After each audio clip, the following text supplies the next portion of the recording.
Report देते हैं भाजपा को ऐसे दो मुँहे सांपों से। लेकिन कांग्रेस को ऐसे लोग ही जो यहाँ पर खोल ओढ़े हैं कांग्रेस का, पट्टा लगाते हैं कांग्रेस का और रात में जाकर काम करते हैं भाजपा का।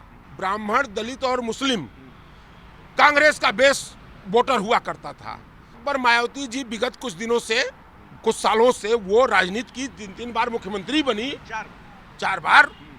तो कहीं न कहीं अगर वो कांग्रेस के समर्थन में होती, इंडिया गठबंधन का हिस्सा होती, तो आज सही में भाजपा की वहां स्थिति नगण्य हो गई होती।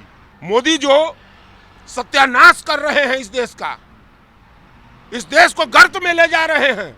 सीओ साहब ये भूल गए कि वो आप पुलिस के एक अफसर हैं। आपके जिम्मे काम है लोकतंत्र की प्रक्रिया में ऑर्डर फॉलो करना। आप कौन हैं? सीओ साहब कौन हैं गाइडलाइन तय करने वाले?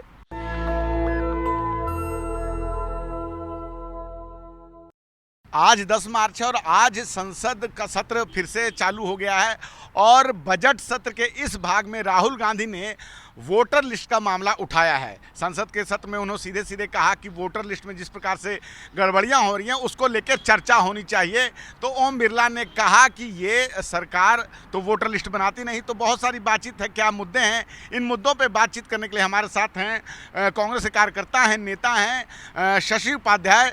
शशि जी, क्या कहना चाहेंगे जिस प्रकार से वोटर लिस्ट का जो मामला है फिर से राहुल गांधी ने उठाया और कहा कि सदन को इस पर चर्चा करनी चाहिए? देखिए, आज सदन में बहुत ही गंभीर मुद्दे पर राहुल गांधी जी ने उस मुद्दे को उठाया है।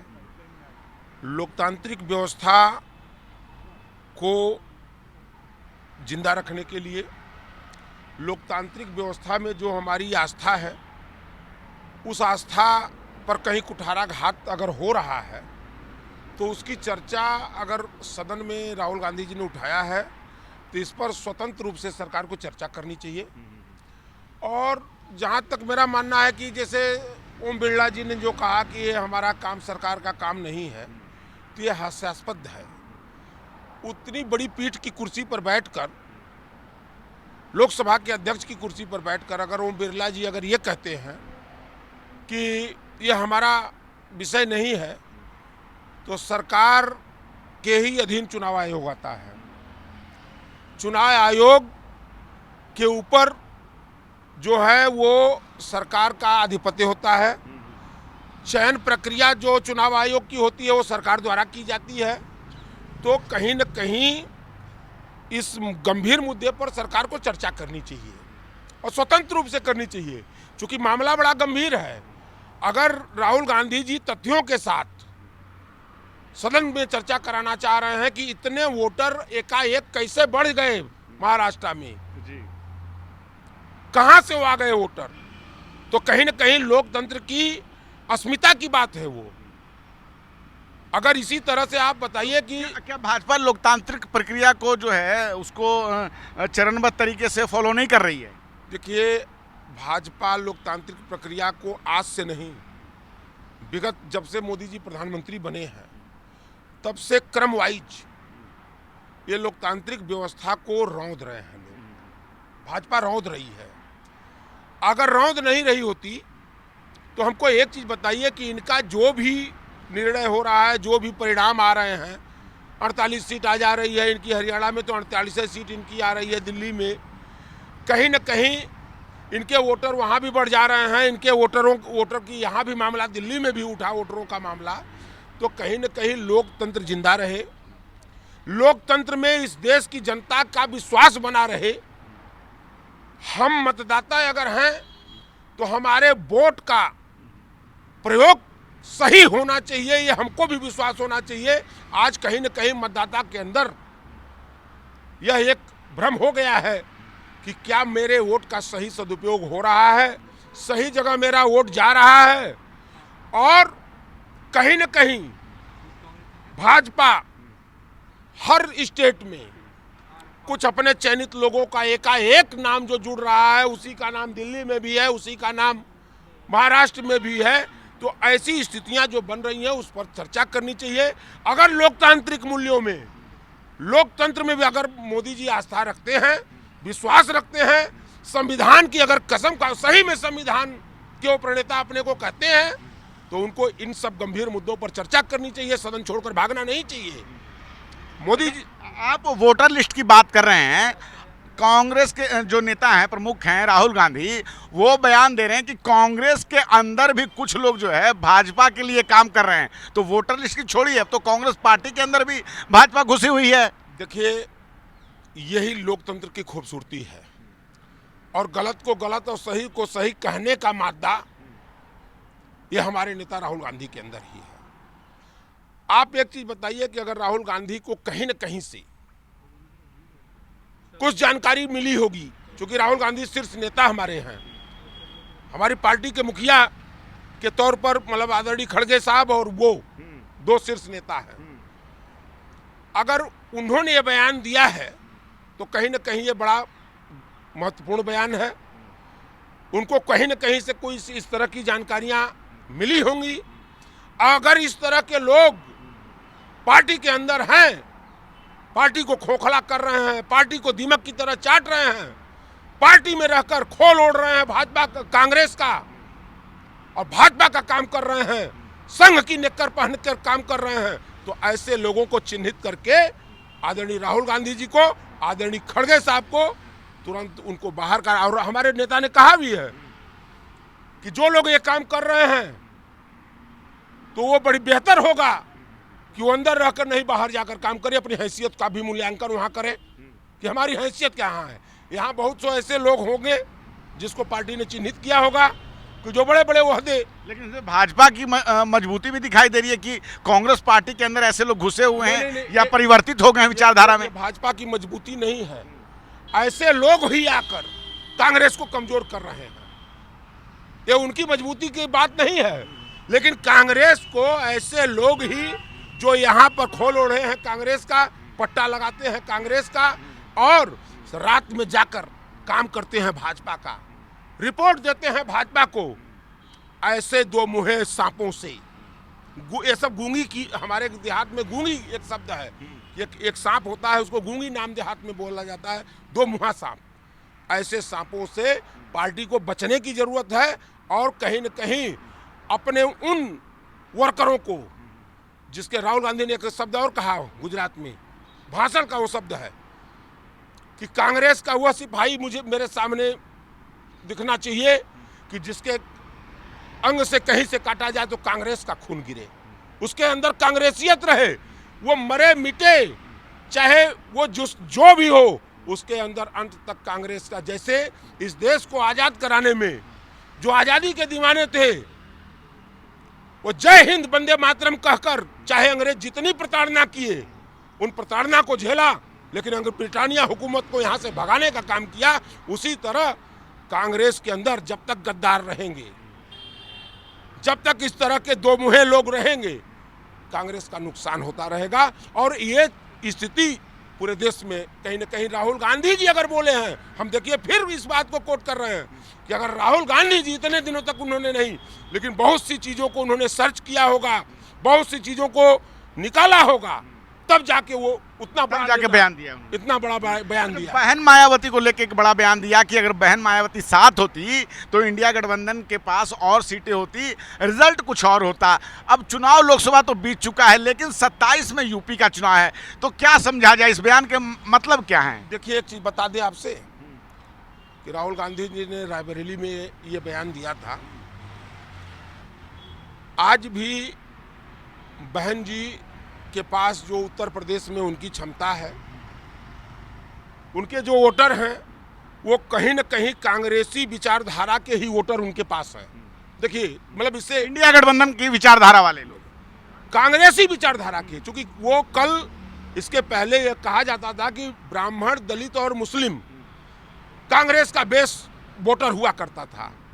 तो दलितों की उत्तर प्रदेश में एक बड़ी तादाद है, और उस तादाद पर मायावती जी विगत कुछ दिनों से, कुछ सालों से वो राजनीति की 3 बार मुख्यमंत्री बनी, 4 बार। तो कहीं न कहीं अगर वो कांग्रेस के समर्थन में होती, इंडिया गठबंधन का हिस्सा होती, तो आज सही में भाजपा की वहां स्थिति नगण्य हो गई होती।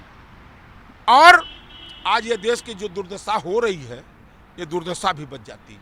मोदी जो सत्यानाश कर रहे हैं इस देश का, इस देश को गर्त में ले जा रहे हैं। आज रुपए के स्तर पे चले जाइए, डॉलर उठा के पटक दिया है, रुपए को चढ़ गया है उसके ऊपर, और उसके बाद भी मोदी जी ट्रंप के बगल में जाकर ताली बजा रहे हैं। मतलब ट्रंप वहीं बगल में खड़ा करा कर है इनको और ताली बजा रहे हैं, तो ये दुर्दशा भी रुक जाती। ट्रंप कर रहे हैं, ट्रंप तो इनके अच्छे मित्र हैं, हमेशा जो है इनके साथ रहते हैं। अच्छा, और हाँ, अच्छा एक चीज बताइए, अमेरिका की मित्रता हमेशा लाभ हानि पर होती है। अभी तक का जो इतिहास यही रहा है। उसने जिससे भी मित्रता किया है वो अपना लाभ सर्वोपरि रखा है, और हमारे देश के जो प्रधानमंत्री जी हैं, इनको अपने देश के लाभ हानि से कोई मतलब नहीं है। ये बस ये दिखलाने में परेशान रहते हैं। अरे आप वही देखिए ना, उसी सम्मेलन के अंदर छोटे से देश का राष्ट्राध्यक्ष यूक्रेन का जाता है और अपने देश के ज्वलंत मुद्दों पर वो चर्चा करता है, बात करता है। मोदी जी क्या क्या समझौता करके चले, इनको पता ही नहीं चला कि क्या क्या करवा रहा है हमसे, क्या क्या वो करवा रहा है। चलने लगे तो उसी समय अमेरिकन शराब पर 50% सब्सिडी पर दस्तखत करा लिया है इनसे। अमेरिकन शराब पर करके आए, किए भी समझौता तो अमेरिका से शराब का समझौता किए। मतलब वो अमेरिका टैरिफ भी जो है, टैरिफ के ऊपर भी काफी बातचीत हुई है कि भारत सरकार की टैरिफ बहुत ज्यादा है, तो अब शायद कम करने की भी बात हो रही है। देखिए अच्छी बता दें, वो करेंगे भी, ये करेंगे भी। मोदी वही करेंगे जो ट्रंप कहेगा, जो ट्रंप कहेगा, जो चाइना वाला कहेगा। तो जवाब नहीं देंगे, ये जवाब कभी नहीं दे सकते, जवाब कभी नहीं दे सकते। अच्छा ये पहले बताइए कि जवाब वह व्यक्ति देता है जिसके अंदर अपने देश के प्रति ईमानदारी से देश प्रेम हो, जज्बा हो, और अपने देश के प्रति पूर्ण रूप से वो समर्पित हो। आज कहीं न कहीं मोदी जी को पता नहीं चलता है कि सामने वाला बोल क्या रहा है। आपको देश के लोकतांत्रिक व्यवस्था को की कोई जानकारी ही नहीं है, इन मूल्यों को आप समझ ही नहीं पाते हैं। एक आखिरी सवाल आपसे लेंगे।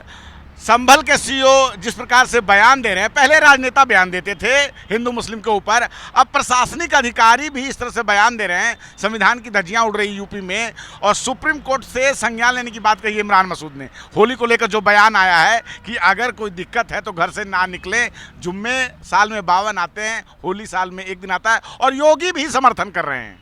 अच्छा एक चीज हमको बताइए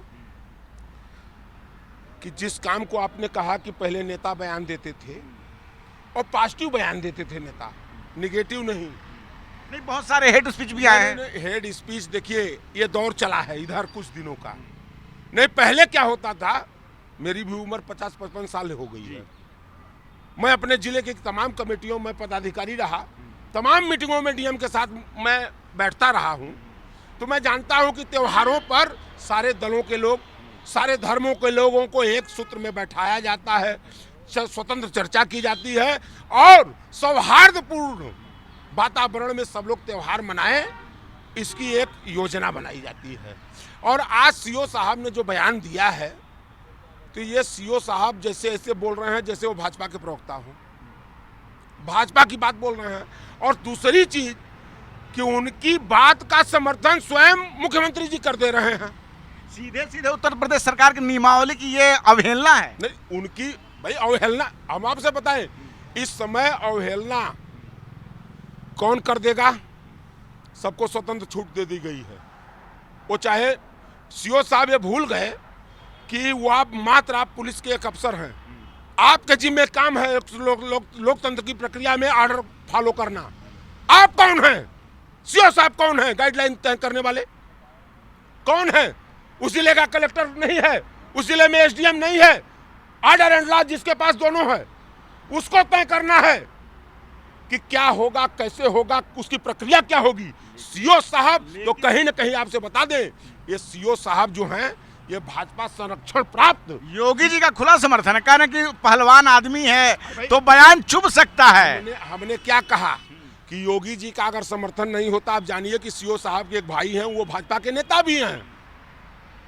सीओ साहब के जो भाई हैं वो भाजपा के नेता भी हैं, तो वो पुलिस अफसर का काम कम कर रहे हैं, भाजपाई का काम ज़्यादा कर रहे हैं सीओ साहब। और देश में, उत्तर प्रदेश में जो एकता है हिंदू मुस्लिम की, उसको कहीं न कहीं ये वो लोग बराबर उस पर कुठाराघात कर रहे हैं, ताकि राजनीति की रोटी सेकनी है इनको।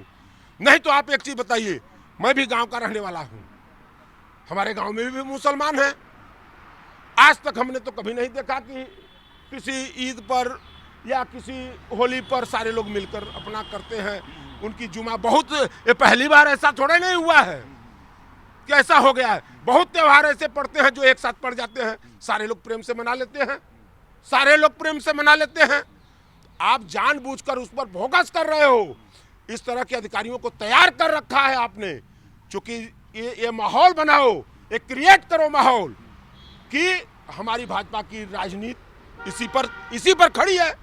क्योंकि आपको बेसिक मुद्दों पर बात करनी नहीं है, बेरोजगारी पर बात नहीं करनी है, आपको महंगाई पर बात नहीं करनी है, इस देश की दुर्दशा जो हो रही है उस पर बात नहीं करनी है, किसान त्राही त्राही कर रहा है उस पर बात नहीं करनी है। हिंदू मुस्लिम पे बात, सिर्फ हिंदू मुस्लिम ही इनकी खुराक है।